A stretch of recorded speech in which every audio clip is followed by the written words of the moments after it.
સમાજના પ્રસંગમાં ડીજે તો નહીં જ વાગે, વિરોધીઓ પર ગેનીબેને કર્યા પ્રહાર। ઠાકોર સમાજે લગ્નમાં ખોટા ખર્ચા નહીં કરવા અને લગ્નમાં ડીજે નહીં વગાડવા મુદ્દે દંગલ શરૂ થઈ ગયું છે। બંધારણ બન્યાના ગણતરીના દિવસોમાં 4થી વધુ સ્થળોએ બંધારણનો ભંગ થઈ ગયો છે। ત્યારે ફરી ઠાકોર સમાજની બેઠકમાં ગેનીબેન ઠાકોરે સ્પષ્ટ શબ્દોમાં કહ્યું છે કે લગ્નમાં ડીજે તો વાગશે જ નહીં।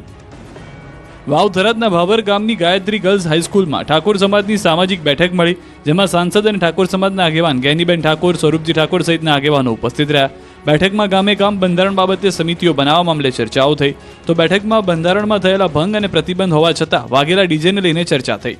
ત્યારે ખુલ્લા મંચ પરથી ગેનીબેન ઠાકોરે ડીજે વગાડતા લોકો અને ડીજેને સમર્થન કરતા લોકોને આડે હાથ લીધા। ગેનીબેને સ્પષ્ટ શબ્દોમાં કહી દીધું કે સમાજે જે નિયમો ઘડ્યા છે તેમાં ડીજે વગાડવા પર પ્રતિબંધ વર્ષ 2027 સુધી તો યથાવત રહેશે। કોઈ પણ પ્રકારનો ફેરફાર કરવામાં આવશે નહીં, જો કે પરંપરાગત ઢોલ, નાસિક ઢોલ કે શરણાઈ જેવા સાધનોનો ઉપયોગ કરી શકાશે। આ મુદ્દે 10 દિવસ પછી બધા આગેવાનો અને ધારાસભ્ય એકત્ર થશે।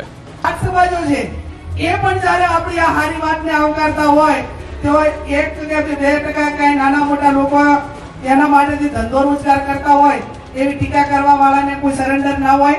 જ્યારે આ ડીજે આવ્યા એ ટાઈમે ઢોલવાળે કોઈ એમ ના કીધું કે અમારી રોજગારી છીનવી લીધી, તો આ ઢોલવાળા કહે છે, વાહણાવાળા કહે છે, કોની બજાર વાળા કહે છે, કરિયાણા વાળા કહે છે, કાપડ વાળા કહે છે।